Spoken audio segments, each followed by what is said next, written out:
Hello, Williams class. For your English lesson today, the learning objective is, can I write out the next part of our innovation? Let's read over the paragraph that we created together when we designed our introduction. So I'm just going to go back to have a look. So it says, do you want to learn more about Mrs. Bowen, our great leader? This report will give you details about Mrs. Bowen's life, especially what inspired her to become a teacher. Read on to find out more about Mrs. Bowen's journey from teacher to head teacher. Fun fact, Mrs. Bowen did not always want to be a teacher. So that was the introduction that we made together. Today, you will be writing out the next part of your non-chronological report. Let's look over the box up and decide what we can write next. So we have our box up here. We have what we wrote when we were looking at our class text map, Boudica. So let's look over at what you might want to include in your box up. We've done the introduction already, so I'm going to go past that. In the first paragraph, if you choose to write your report in paragraphs, the next paragraph could have more detail about the subject of the non-chronological report. So who is the subject of our report? Mrs. Bowen. So you can here write about who she was. She's the head teacher of TLAP, but also, you know, the jobs that she had before she became a head teacher, where she lived, what she did. Make sure that you are using your possessive apostrophes. This is what I mean. I'll give you an example. So if I was to tell you all about possessive apostrophes. Now, when I say to include possessive apostrophes, what I mean is if I was to tell you that this is my laptop, what I'm using to talk to you right now, I would say this, or you would say that this is Miss Gulzar's laptop, wouldn't you?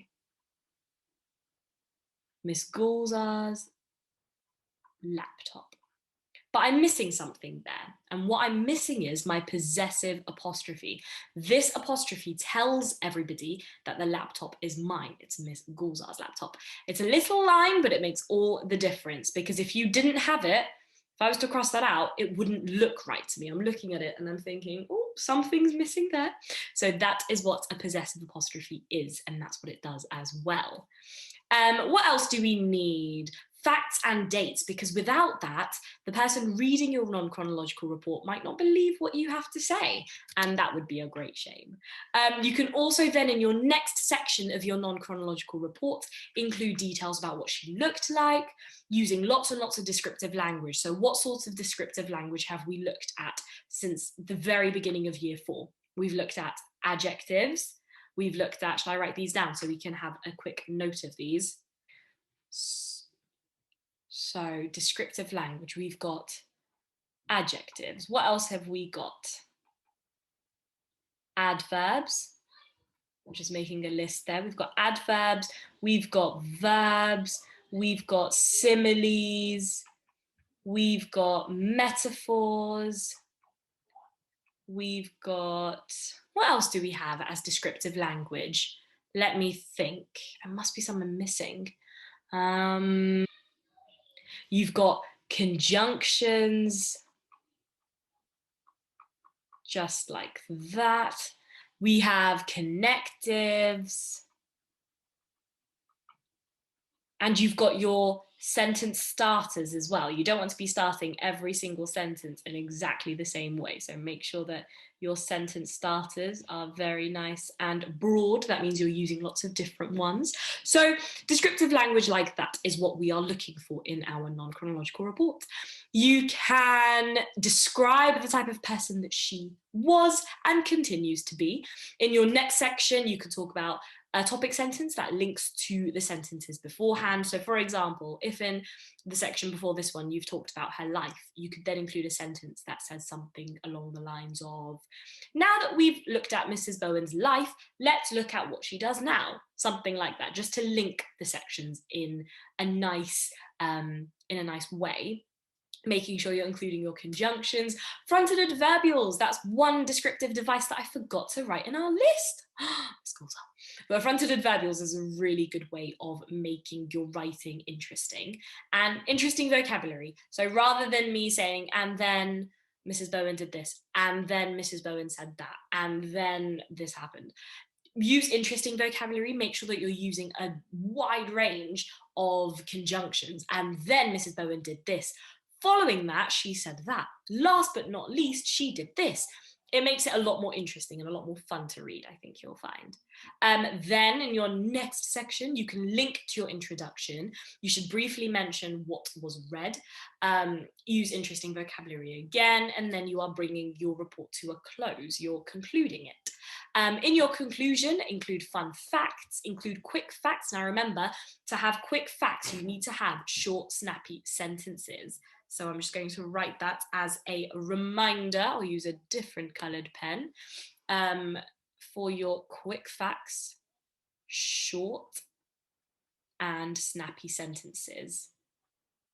The way to go, short and snappy sentences.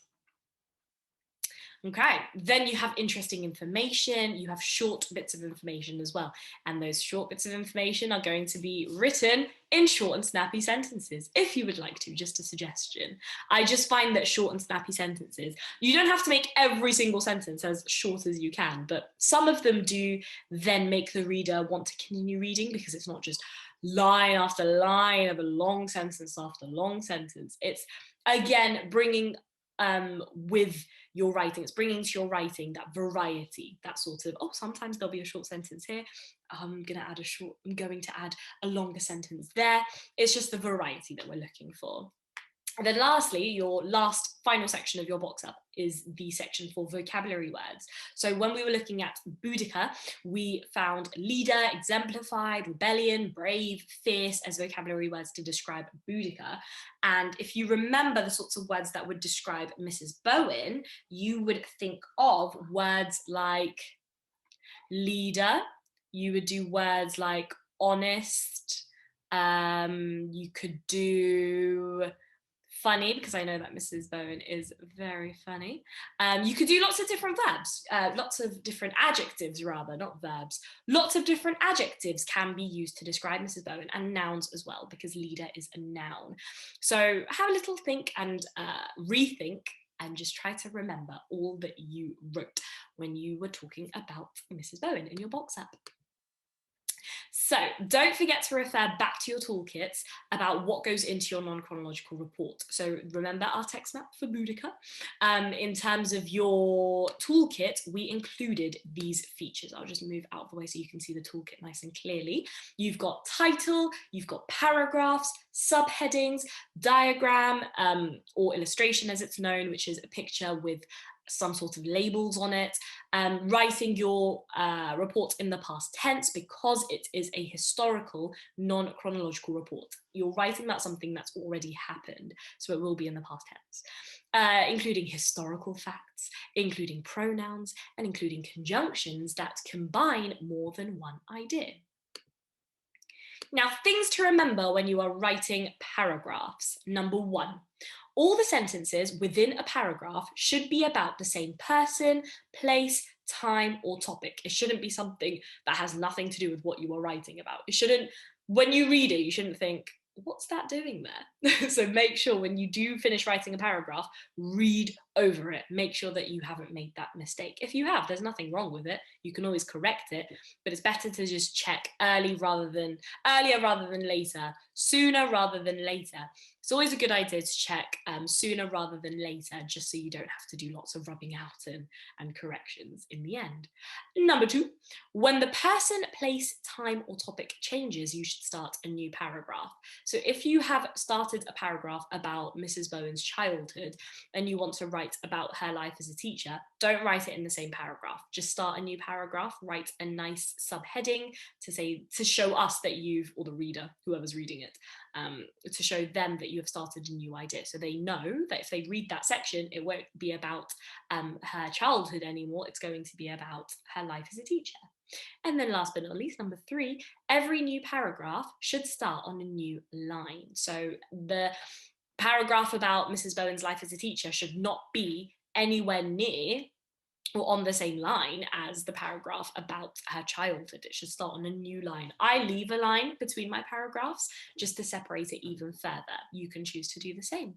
Now we're going to watch a clip to help us with our writing. This will be available for you in the blurb of this video. So just look at the bottom. You should see the link, click on it and watch the video all about paragraphs and how to write them and how we can make our writing interesting that way. So why do we use paragraphs? Why do you think we use paragraphs in a piece of writing? Mind map your ideas before we go through it together.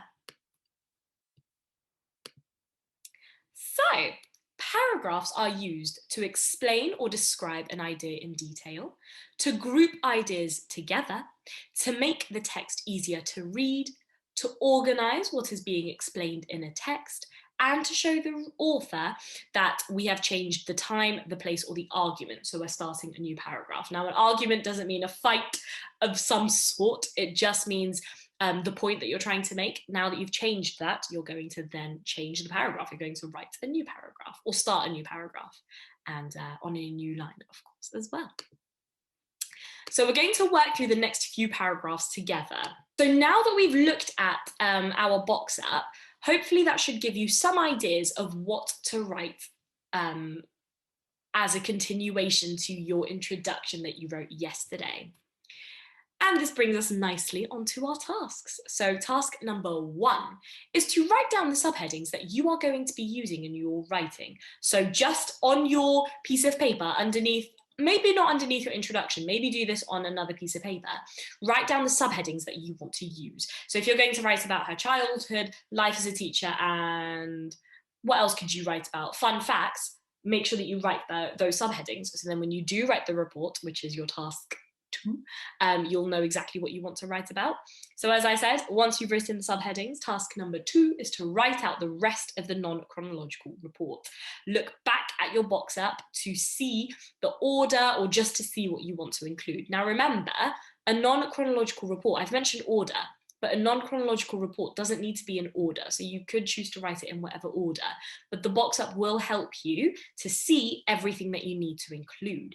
And then last but not least, task number 3 is to create a fun fact box about Mrs. Bowen. So once you've written your non-chronological report, if you don't have a fun fact section, you can make one about her once you finish. So enjoy William's class making or creating the rest of your non-chronological report. I'm really excited to see what you write. Make sure to post it onto Tapestry and I'll see you really, really soon. Bye.